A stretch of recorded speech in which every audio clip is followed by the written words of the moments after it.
Okay, so I'm going to show Trace Monotype real quick. So I've got a slab of ink rolled out here.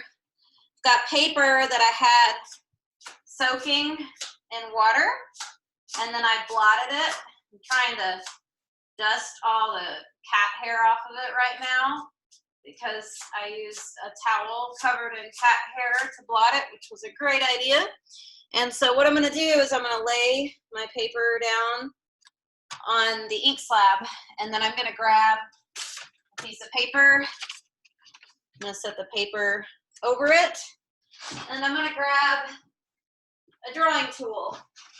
And so I can do things like I can touch to transfer ink to the surface. I can make a drawing, like let's draw a rainbow. For some reason I'm thinking about a rainbow. And I don't know if you guys can see what I'm drawing. I'll move my hand a little bit. And I can do some shading.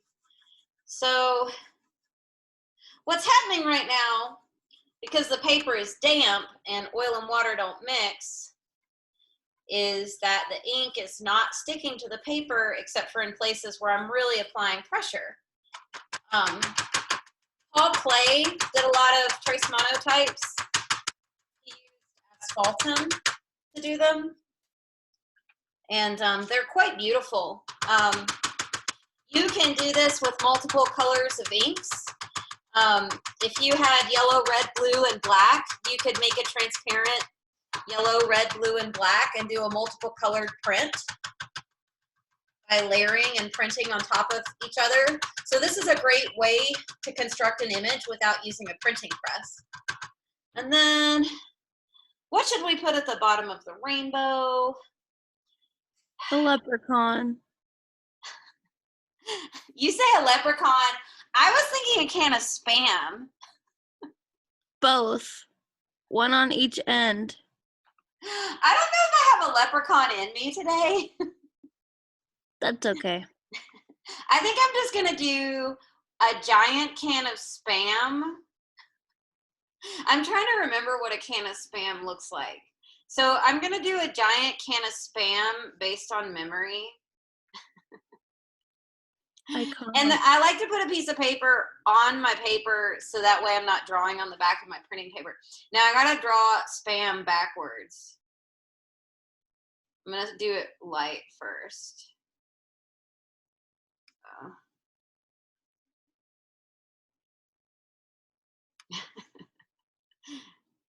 Make sure I'm doing this right. I've been thinking about canned meat and, well, I guess, and eating it a lot also. There's a pot of Spam at the end of that rainbow.